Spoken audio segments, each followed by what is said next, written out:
Okay, so we're going to talk about control.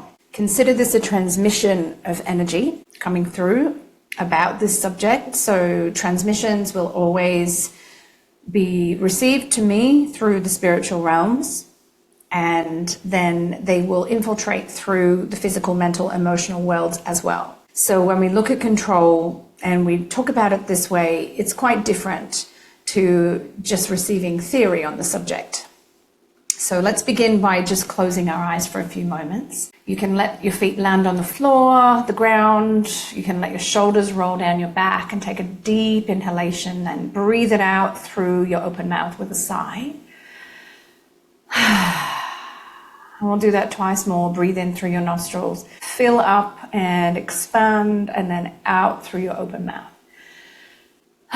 Check in with your body from your toes, feel through your legs. Notice for tension, points of tension or stagnation in the energy flow, scanning up through your legs and into your pelvis, through your glutes and into your belly, making sure that your pelvis and your belly is soft.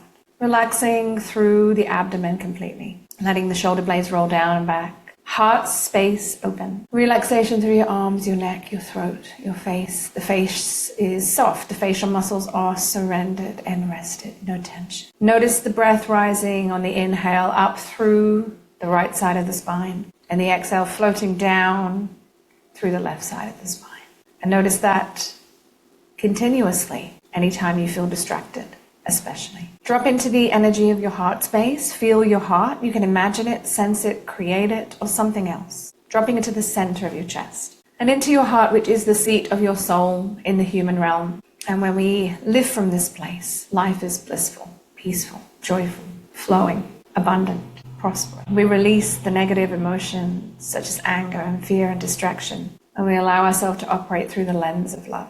Take 3 breaths. Imagine that your heart opens as you breathe in like a flower, unfurling its petals. And when you breathe out, those petals curl inward again, closing gently and dripping nectar down through your spine and into your chakras, bringing wisdom, bringing light, bringing love. Twice more, breathe in. The heart opens as you breathe in like a large flower, expanding petals right beyond the room that you're in as far as you can. This flower symbolizes your consciousness, and let it expand. And then breathe out and let those petals curl inwards, trickling the nectar of wisdom into your being. Once more. And now choosing whether you keep your eyes closed or open as you receive these words. Now you may like to take notes, depending on how that feels for you. You may like to just listen with your eyes open or closed and then rewatch and take notes later. The need to control is a safety mechanism. The ability to control is impossible. So the safety mechanism that kicks in for many at a certain age often comes through trauma or through conditioning, through survival instincts of the base chakra. And we generate and activate a false sense of belief that we have the ability to control situations of any kind. Now, when we move this into the spiritual realm, we learn through the laws of the universe that to control anything is not possible. So a human physically cannot control anything. Maybe we can control the movement of the arm, but we can't control the health of the shoulder. If something is going to happen to the shoulder, you may have done the right movement for your whole life, and you may have looked after your body in all the ways that you're supposed to, but ultimately you can't control the health of the shoulder. Emotionally, we can't control how we feel about certain things because the feelings come in strongly. We can work on the way that we handle the feelings and how we process them, and we can work on reaction versus response and so on. But we can't control it because the feeling rises and it's there. We can change it and change the way we respond and change the way we navigate these things, but we can't control it. Mentally, we can't control our thoughts. There are thousands and thousands and thousands and maybe even millions of thoughts that move through, and often they are completely random and unconscious. We can't control that, but we can learn to balance it so that it's not overwhelming. Spiritually, we cannot control anything because we live in the realm of the unknown. so we can orientate ourselves towards positivity in the spiritual realms, physical, mental, and emotional realms, through the actions that we take in life and the choices that we make, the practices that we adhere to, the things that we do, but we can't control it. And with spirituality, we can't control how long our life is going to be. We can work for the best possible outcome, but we could get hit by a bus tomorrow. Okay, don't really like that expression, but I'm going to use it because it's dramatic and it shows us that we don't have control. So this false sense of control that we click into is a survival technique or tactic that comes through the base chakra. So for some reason, at some time, we have felt unsafe. So whether it's cognitive, we know it, whether we're mentally aware that we're unsafe, that might happen at a later age, but mostly when we're younger, in utero, babies, just been born, toddlers, smaller children, we're not cognitively aware of that safety, but emotionally, energetically, spiritually, there is a lack of safety. So whatever is provided for us around us does not provide the safety that we require in order to thrive. So then we tap into these base chakra survival instincts and we start to adapt to a habit of controlling. So we build this false sense of security or belief that if we can control what happens around us, we will be safe. If we can control what happens in the people around us and in the situations around us and in the stories that we create and in the lives of our children and in the lives of our partners and in what happens at work professionally, all of these things, if we can control those things, then we can create safety for ourselves because we are then controlling and manipulating the outcome of the situation for it to fit to our design. Okay, so good morning, Chai. So we believe from a mental level and we operate from the emotional level that we have the power to control and manipulate the outcome of certain situations so that they suit the outcome we want. So if we can control it, make it the way we want it, then we're safe and we're all good. So a really kind of surface example of that would be a group of friends want to go out for dinner, okay? And then one friend is really particular about the food that she eats, the places that she goes. And so that person will want to go out for dinner and it will be this apparently collective choice and decision. But this one person will need to control this. So they will choose the restaurant. They will book the time. They will check the menu. They will make it happen and become the organizer and the controller and the coordinator. And that is controlling. And even if somebody else maybe steps in and says, oh, you know, can we go here? Or let's keep it flexible. Or shall we have a vote? That person may feel that those things are making her unsafe as well. So they will assert themselves often, or maybe even take the choice away from others first before discussion to provide their own level of safety. So that can be quite minimal because we've all got friends like that, right? And sometimes that friend is me. Because I don't want to eat in a shit restaurant, right? But I also have learned over the years to not do it from that controlling space, to do it from a space of ownership. And then we discuss and we share and we dissolve the sense of control. So Kea, 25 years ago, 20 years ago, might have booked the restaurant, created the time, said where we're going to meet, told everybody what theme we're going to wear, you know, whatever. And then it's controlled, it's happening, whatever. As we learn to not control, the energy might change so that we can be really transparent and say, I love this idea, but I just want to share with you that this makes me nervous because I'm so particular about where I go for a restaurant. So maybe if we could just come up with something that has gluten-free options on the menu and that is really great for vegetarians, or that does organic wine, or, you know, whatever it is. So we kind of open this discussion up into something that is more collective and inclusive. A bit more of a dramatic example of looking at control could be something like, okay, so having a child and you had a certain childhood and you don't want your children to have that childhood. So you force and manipulate your parenting skills and techniques and tactics to try to control the way that your child grows up. So you make them dress a certain way. You try to control the friendships that they have and only let them hang out with certain people and you try to infiltrate the decisions they make about professional life later when they're studying, and the foods that they eat, and so on and so on. And so there's a level of responsibility that parents have to their children up to 16 years old. And then after that, of course we want to still parent them, but they really need to be self-sufficient. The controlling parenting type is actually pushing their ways onto the child and trying to manipulate and control the outcome of how the child grows. This is wasted energy, absolutely wasted energy, because each human is designed at some point, hopefully we designed this way, to tap into our own sovereignty so that we will step into who we really are at a dharmic level. So our service, what we're here to do, what we're here to share. So if we spend all that time trying to control and manipulate something that is not within our power to do, life becomes exhausting. We cannot possibly do this. At any point in time, the human being that we've been trying to control can turn around and decide to do their own thing, can listen to your words and ignore you, can pretend they're doing what you say and not really do it. This controlling thing where we maybe, we want a partner to do something because we're doing it. So I want you to see this doctor that I'm seeing. So I'll book you in with that doctor and I'll drive you there and I'll pick you up. And this is controlling. Unless that person has decided that's what they want, then it's got nothing to do with us.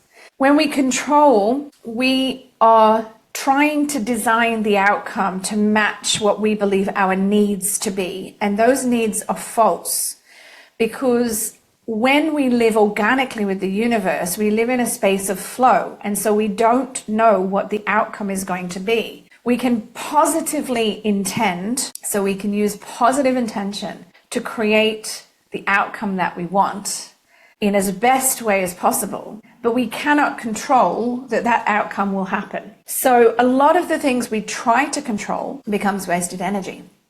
So that energy that we have been putting in to controlling that particular situation could have been used elsewhere, could have been used in a place that is going to be useful and healthy and happy and dynamic and purposeful and loving and compassionate and kind and warm, instead of what it can be, manipulative, controlling, rigid, stagnant, limiting, stuck, harsh, ugly, and so on. When someone tries to control something that is not theirs to control, so whether it's external, it's not possible, it's harsh and it's ugly. When we try to control things within our own life that we don't have control over, it creates reactivity and a lack of flow in our being. If we use the method of positive intention instead of goal, so a goal comes from the mental realm where we say, I am going to do this. So my goal might be, okay, I am going to get married by the time that I'm 25.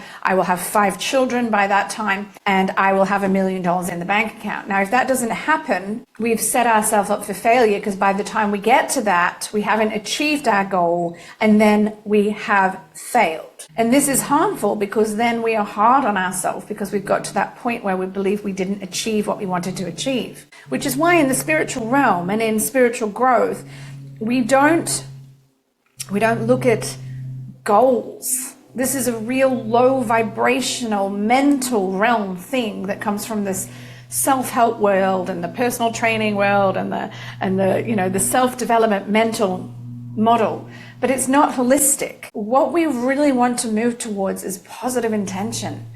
The universe responds to positive intention. It doesn't respond to limiting goals and achievements. In Sanskrit, we have this word aparigraha, means letting go of achieving. So it's tied into the energy of surrender. We have to let go of achieving because there is nothing to achieve. If we are focused so much on achieving a goal, we forget the journey on the way.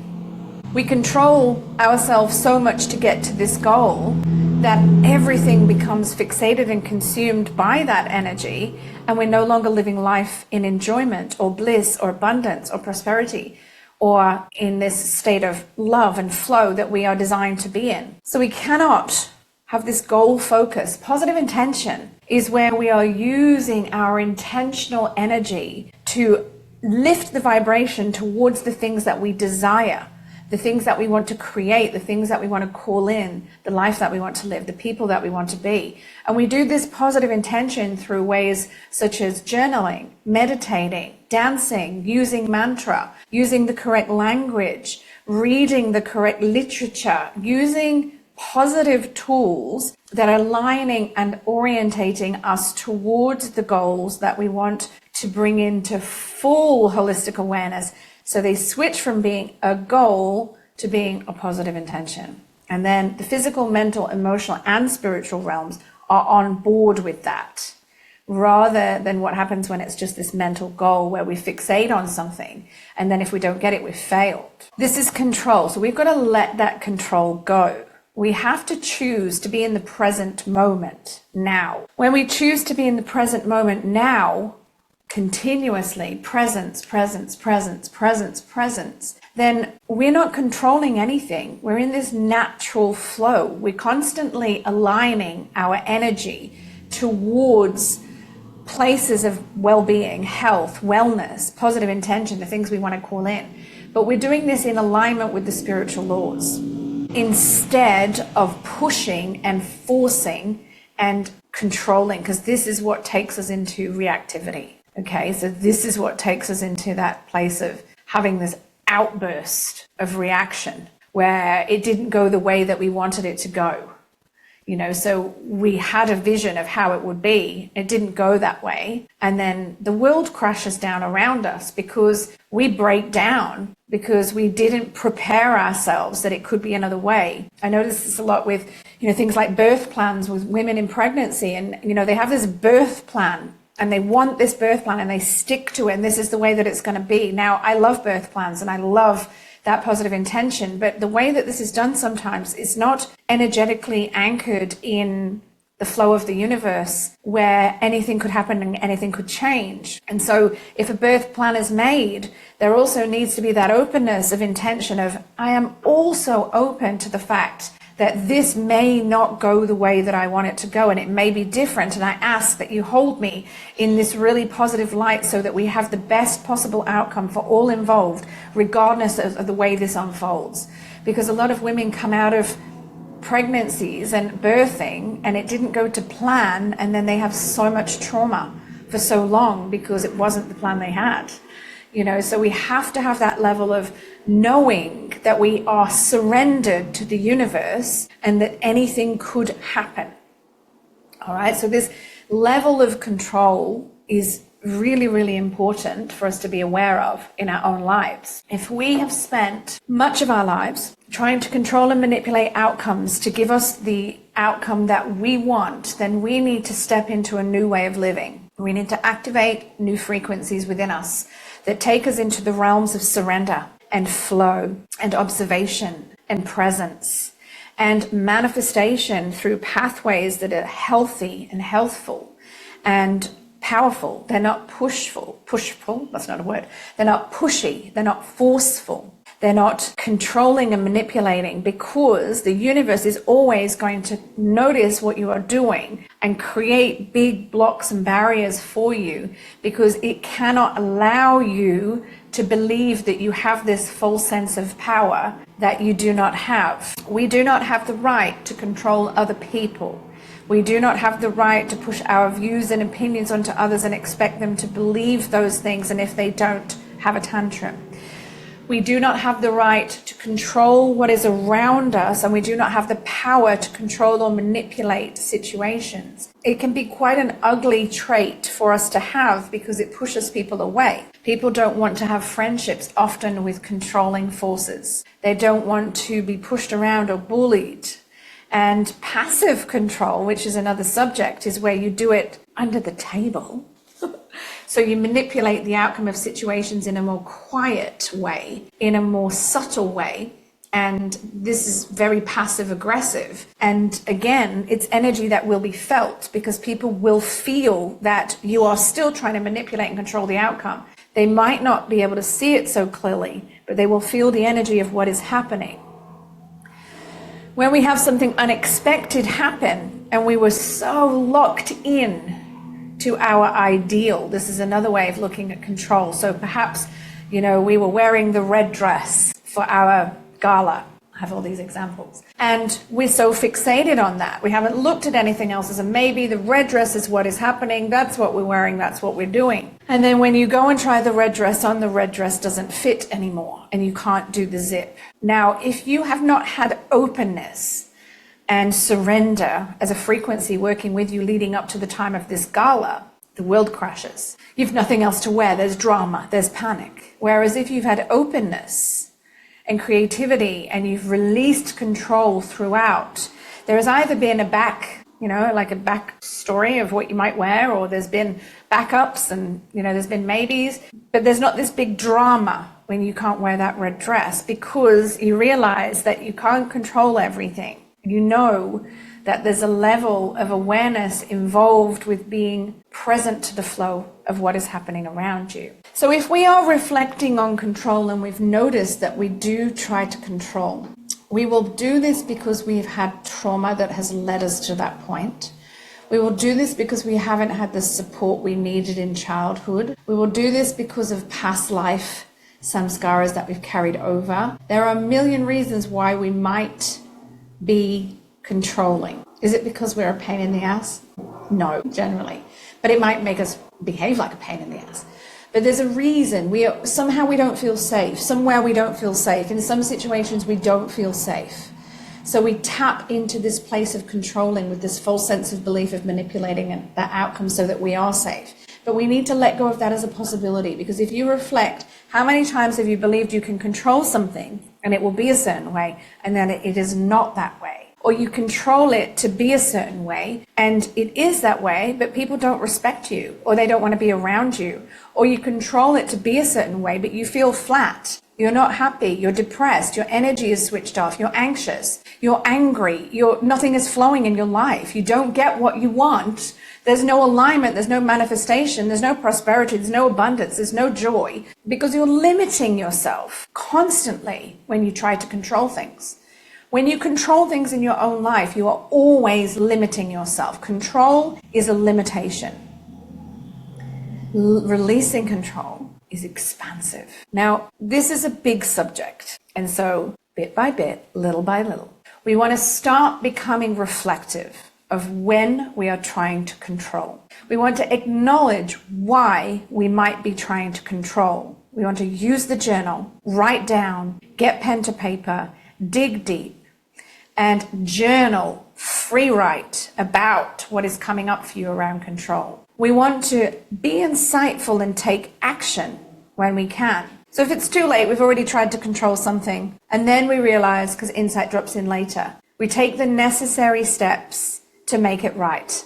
Whether that's an apology, whether that's a restructuring, whether that's some journaling, whether it's talking to your coach or your counselor or your healer, talking to me, whatever it is. But if we can, we're moving closer towards insight dropping in. So we feel ourselves wanting to control something and we recognize our pattern of control. And then we choose something different. We choose not to control. We choose to let it organically flow. We choose positive intention. We choose moving our energy in a different direction. We choose talking about it, sharing, having a practice, having a kriya, having a mantra. We choose these things because that is what is necessary for us to shift the pattern. All right, we're going to leave it there for now. Thank you so much.